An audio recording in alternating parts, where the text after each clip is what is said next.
Hi everybody, welcome to a new week. We are now entering September 16th to the 22nd, and this is kind of a big week, a very intense week. There's a lot of transitions and changes happening and some intense energies in the sky, and it's not just because of the eclipse that's happening this week, but a lot of different other alignments and aspects that I'm seeing as well. And at the end of the week, we're transitioning out of Virgo season, out of the summer, and entering Libra season and going into the fall. Well, at least where I am in this part of the world. And lots of major things happening, so we'll break it down. And I just wanted to make a note also to you guys that when I woke up this morning, and usually when, not to get all like dark and spooky with you, but when I wake up every morning, I like to immediately open the blinds and the curtains just to let the light in. It helps me kind of just wake up and get ready for the day, you know? And today when I did so, there's a pond like right outside my window here. Today I noticed there was like something on the edge of the pond, and I was like, oh, what is that? Is that a bird like hunched over eating something? And it was actually a fish, but it was a dead fish, and it was like a very, well, it's actually, I think still there, may have floated somewhere else, but it's a very big fish. And then I started noticing there's like crows, you know, flying around, and usually there's not that many crows around here.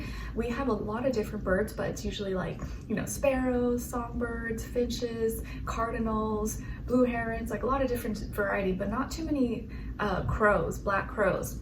I know in Cali, when I was living in Cali, there's a bunch of crows and pigeons everywhere, but here not that much. And I noticed, I'm like, okay, if there's crows, that means it's because there's like something dead on the ground. And I added two and two together, it made sense. And then I started seeing there's like other little smaller fishes like at the edge of the pond. I'm like, that's weird. Why are they all dead? And periodically they do have like a maintenance pond expert or something that comes in and puts some chemical or something in the pond, I think, just to reduce the algae and make it look clean. And it does make it turn all like blue, which I kind of don't like, but I get it. They got to keep it all clean and nice and stuff. And so I was thinking, okay, maybe that's why the fish is dead, or there was a blue heron yesterday, like, you know, fishing all day, so maybe he poked at it or something, but I don't know. But anyways, besides that, I just thought that was interesting, and I was gonna start filming the weeklies today, and we're entering this week where I'm covering the full moon lunar eclipse in Pisces, and Pisces is the fish, and it's like a visual, real representation that we're going through this like death and rebirth and renewal, or time of renewal. And I know that's kind of like, you know, creepy and you don't want to see dead fish and stuff like that, but I do think it's like a very real example of what we are going into, what to expect. Not that we're dying, but you know what I mean, like a transformation. So I just wanted to make note of that, but hopefully it didn't sound like creepy or anything. I like to pay attention to nature and what I'm seeing, and usually that always like gives me indications of like what's happening or what the vibe is, what the energy is before things even happen. Okay, so this week, guys, before I get into what's going on in the sky for all of us this week, I just want to make note that in the weekly readings for your individual signs, I'm gonna do two messages. Of course, we're going to go into your health, career, work, finances, and love, romance, dating, or relationships, but I'm gonna do an emotion card just for the full moon lunar eclipse and what emotion, feeling we're transforming, putting an end to, and also using my mermaid oracle deck to get another message for this week, because there's a lot of tense and like intense energies in the sky, and we're going to be transitioning into a new season, so I wanted to add that little extra as well. Okay, all right, so let's get into the energies of what's going on in the sky this week. So this week, starting the 16th, we are starting the week with Venus, that's in Libra, opposing Chiron in Aries. Okay, so what the people, places, things that we love, that we're connecting to, is kind of in a fight, you know, in an opposition with our wounds and our embarrassments or things that bring us shame. And that's something that we're gonna have to kind of balance out in some way, shape, or form. That not everything that is, you know, maybe not everything that you feel maybe rubs you the wrong way, or triggers, maybe a wound or an embarrassment or shame, has to be your enemy, you know? And this is something that we're gonna have to like balance out or make peace with in some way, shape, or form. But around this day or at the beginning of the week, you may feel kind of like opposing to, you know, anything that is against you being in harmony with someone else and pushing you to be an individual, or makes you feel like you're going to be alone. You may really be at like fight or flight with that kind of energy, or it may trigger an old wound from the past since Chiron is in retrograde. Then later that day on the 16th, we have Mars, that's in Cancer, right? If you guys saw my short, I did a quick explanation of that. Mars in Cancer is squaring the North Node that's also in Aries. So this day, of course, is kind of like a tense, uncomfortable, maybe kind of energy overall for us. So Mars in Cancer squaring the North Node, we're gonna have to learn how to kind of take control of our passions, our motivations, and get past that not wanting to do something, or knowing that sometimes we have to do what we don't want to do so that we can reach our purpose and get closer to our goals, our dreams, and get on our journey, right? Our North Node. And that can be uncomfortable. That means we have to get out of our comfort zone, which Mars in Cancer doesn't want to do, right? It's like, I don't want to do that. It's not comfortable. I don't feel like it. But sometimes we have to do those things so that we can progress and go forward. So we're gonna have to like fight through that urge of wanting to remain stagnant, or like, I'm scared, I don't want to do that. We have to fight through that so that we can get to the other side. Okay? And sometimes that journey may seem kind of like alone, isolated, or like, ooh, I don't know, I'm not sure about that. I don't know if I have the willpower, but we all have that willpower to keep going forward. Okay? And sometimes just you being that representation, or other people seeing you step forward, seeing you take that first step, can give them the courage to take those steps as well. You know, it's like as soon as one person raises their hand, like, okay, I'll do it, you'll see more and more other people behind you raise their hands and be like, okay, I'll do it too. All right, now the next day on September 17th, this is the big day. This is when we have the full moon in Pisces, but not just any full moon, it's the full moon lunar eclipse. So very, very intense energies. And I just wanted to make note that this day, because it's something that I like to do and kind of break down the numerology, just like for fun. Me and my husband do this. So the full moon is happening at 25 degrees Pisces. And if you add up the date on this day, September 9 plus 17, 8, plus 2024 also adds up to 8. It all adds up to 25. So it's just kind of interesting there. It's like coincidence? It's something that I think is to be noted or should be highlighted. So the date adds up to 25, and the degree adds up to 25, and 25 adds up to 7. So this full moon obviously is bringing a rebirth. And it's just funny, remember the story I told you earlier about the fish? We're going through a rebirth, a time of renewal, needing to let go, make peace with the past, and go into this next phase in our life as a new person, or ready for change, ready for action. And of course, it's a very emotional one because it's in Pisces. And I wanted to note the 25 degrees and adding up to 25 because it's this energy of duality, and us relating to ourselves, but also with others. And with the 5, needing to express it, needing to share it, and vocalize it, and have more confidence in what we're sharing and what we're expressing, and adds up to 7.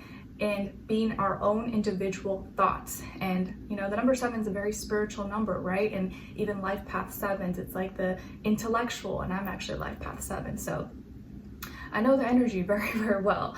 And so this duality, relating to ourselves, relating to others, needing to have confidence and express it and share it, maybe in our own creative ways, or whatever ways that we come natural to us, that we feel comfortable with, and having the knowing and the intellect, but sharing it in a logical, practical way, and not making emotional, irrational decisions, but having the intellect and the knowledge to know that we as an individual have the right information and we're making the right choices. Because once you reach the number 7, you know right from wrong. You know what you need to do. It's about choosing. Are you going to do the right thing? Or are you going to do the wrong thing? Are you going to express what you really think? And is what you think, what you're saying, your opinion? Or is it just echoing up what the crowd is saying? Are you able, do you have the courage to step forward and go on your own path and say what is true to you? Or are you just gonna sit back and be a sheep and just follow what everyone else is doing and what everyone else is saying?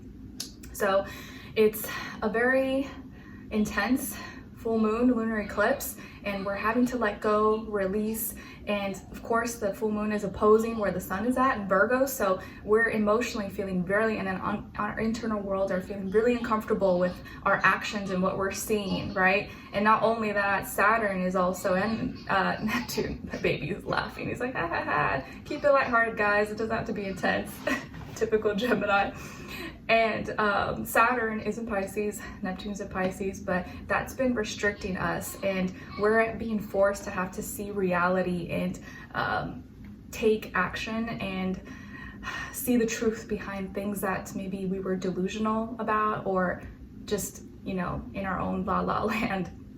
So full moon in Pisces, and you also want to pay attention to about 6 months ago, March, in Pisces season. What was going on around then, especially around the new moon? I forget when exactly the new moon was in March, but you could probably quickly look it up.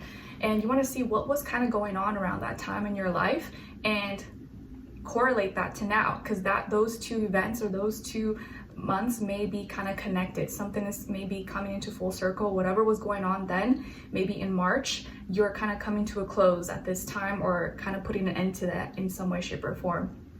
Okay, and all the mutable signs may be feeling this eclipse the most: Pisces, Virgo, Gemini, Sagittarius. But of course, all my Pisces out there, we may really be feeling this. So hopefully this message reaches you, because I know a lot of you probably are Pisces that follow me.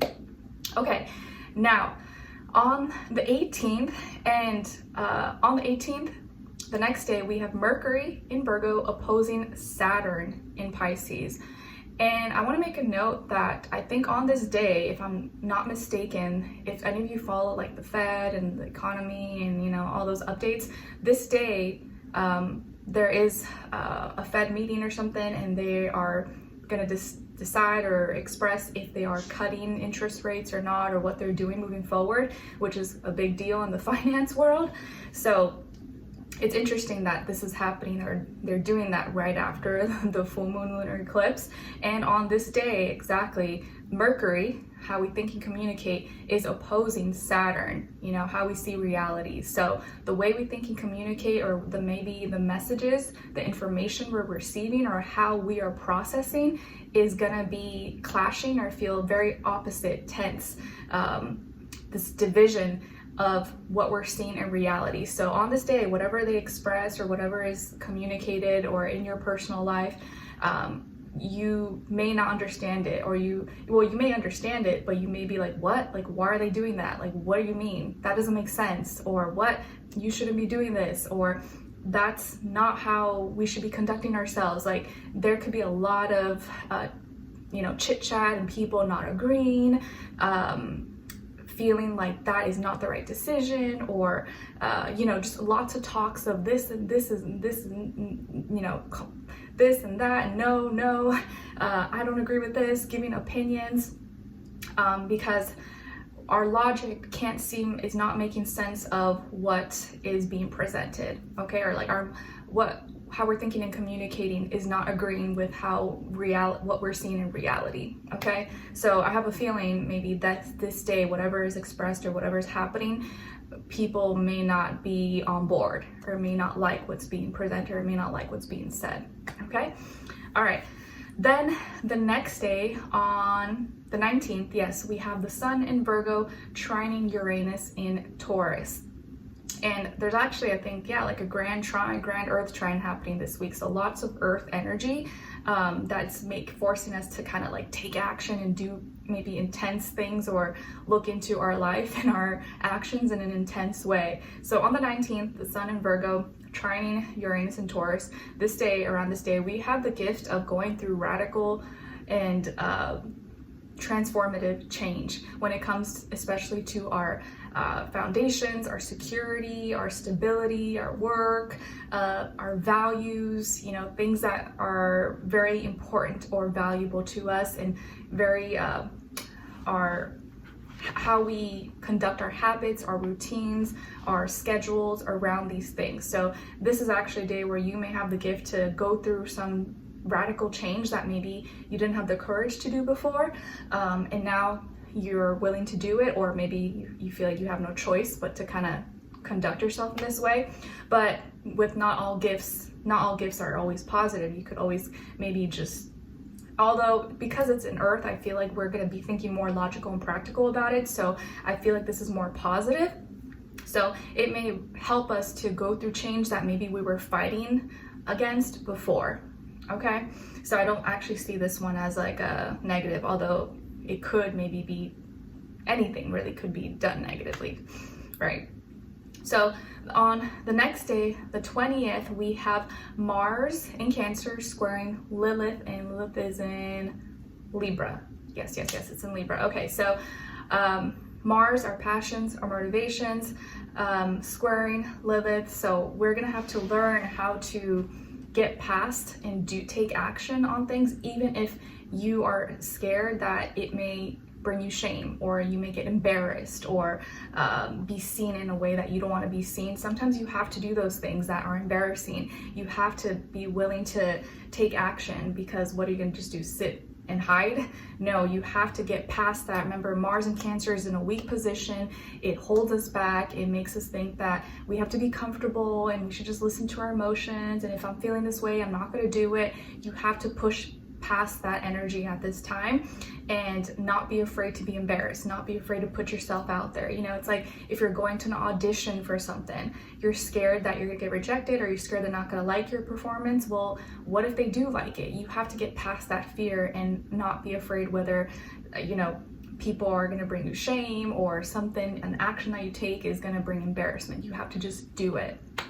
Okay? And you're gonna have to learn around this day to get past that. Then later that day, the sun in Virgo is opposing Neptune. So Virgo opposing Neptune in Pisces. So our actions are having this division and this tension between our dreams, our creativity, our fantasies, and you may feel like you have to take action and do things that maybe are not aligned with your imagination and creativity, and it's not fun. Like, you have to do things that are not really fun, not really creative, maybe more dry and boring at this time, but it's just kind of how it is, right? How life is sometimes. None of us really like to go to work or want to work, but we have to do it, and that allows us to have free time later on to do our creativity and to be more creative, or maybe eventually you'll get the chance to have a more creative job if you keep working on this and build up, save, and create, make it happen for yourself. It's like if you have a job you don't like, but you're working on a side hustle, a side hobby or business, and eventually if you keep doing that, that side hustle, that side business could eventually become your main job, your main business, and you can eventually quit that other job once you're sustained and solidified, if that makes sense. Okay, sorry, this is a little bit long, guys, but I want to break it down. And on the 21st of September, we have Mercury in Virgo squaring Jupiter in Gemini, so the two mercurial signs. So here, how we're thinking and communicating, we're having to learn how to think and communicate in a way that can help us have wisdom, can help us still have positivity, still have belief, and gain wisdom, and not everything is just, about information and these facts. Like, we have to know how to mix the two and two together, have a little bit of faith and belief, but also put it into practice and take action. Okay, but we're gonna have to learn that sometimes the way we're thinking and communicating may and how it's expressed may sometimes hold us back, and we're having to see that we have to be open and remain a student. Okay, then on the 22nd, at the end of the week, we have the sun in Virgo trining Pluto. So very intense. The sun trining Uranus earlier on the 19th, very intense day, and the end of the day, end of the week, Sun and Virgo trining Pluto in Capricorn, right? Because it recently went back into Capricorn. Very, very intense day. This day, it's like we have the gift to transform, to change, to go through some kind of death and rebirth, and we're pulling some energy from the moon as well, even though it already had passed up by this point. But this is a day where you have the gift to go through a big, dramatic, intense change if you like, if you want, and you'll have the ability to do so and do it more your way if you like, because a lot of times Pluto doesn't wait for us. Pluto's not really like our buddy waiting for us to be comfortable. But this day, if you align yourself with the energies and there is something you're trying to change and transform, you will have the gifts. You'll be able to access the energy and do it maybe in a way that's more comfortable for you if you act upon it. And later that day, towards the end of the day, we enter Libra season. So it's like the sun trines Pluto at that last moment before it transitions into Libra. So we end off with the week entering the fall. It's fall season, entering Libra season. So transitioning from mutable earth Virgo into cardinal air Libra, which is my rising sign. And usually fall is like one of my favorite times, is when I start to feel a little more comfortable in my energy naturally. So we're entering the season when it's more about relationships, relating. You may even see people talking more or liking Kamala Harris a lot more, because I believe she's a Libra, and Venus has been in Libra, so people maybe have been favoring her a little bit more than Trump and stuff. But anyways, I don't want to get into politics. I'm just mentioning their signs. And then after the sun enters Libra, later that day, we have Venus in Libra squaring Pluto. So earlier, the sun was trining Pluto when it was still in Virgo, but then later, Venus will be squaring Pluto. So at this time, this is later in the day, so like after like 5-6 p.m. No, not 5-6 p.m. Yes, like 5 p.m. or something. We're having, as far the things, people, places, things that we love, we're having to learn that sometimes these things need to change. Sometimes these things need to go through a transition, or our relationships, how we relate, how we conduct ourselves, and the things that we love has to change, has to transform, and that can be uncomfortable, that can be a little bit tense, but we're gonna have to learn how to go through this to the best of our abilities. And that can be very uncomfortable. Then lastly, at the end of the day, at 22:36 minutes, I'm not always the best at military time, but I have military time here, which I believe is, what time? I don't know, you guys let me know. At 22 minutes later that day. So we have Venus entering Scorpio. So we end off the week with Virgo going into Libra, so we begin Libra season, and Venus also leaves Libra and goes into Scorpio. So Scorpio actually does not do well in Venus does not do well in Scorpio, because obviously it's home in Taurus and Libra, and Scorpio is opposite of Taurus, so it is in detriment here. So we're feeling more drawn towards people, places, things that maybe have this sense of like mystery, secrets. We may be even feeling more drawn towards mystery things, murdery mysteries, things that are unknown or exposing, and it could make us maybe go too deep when it doesn't have to be that deep. And it can be a little bit hard for people to be open or want to express themselves unless they feel this like deep intensity connection with whatever it is that they're trying to connect with. So Venus in Scorpio is a little tricky, and people may be more suspicious of each other than usual when maybe it's not really necessary, or it could make people not as open with each other. And as we get closer into Scorpio season, Halloween and stuff, it just makes us want to, like, you know, dive too deep sometimes when it doesn't have to be that deep. Anyways, that was really long, guys. Sorry, it was a very long weekly Astro Energies video, but I want to break it down for you so you know what's up. And if you made it this far, thanks so much. And I'll see you in your individual readings. All right, so take care and I wish you guys all the best. See you very soon. Bye.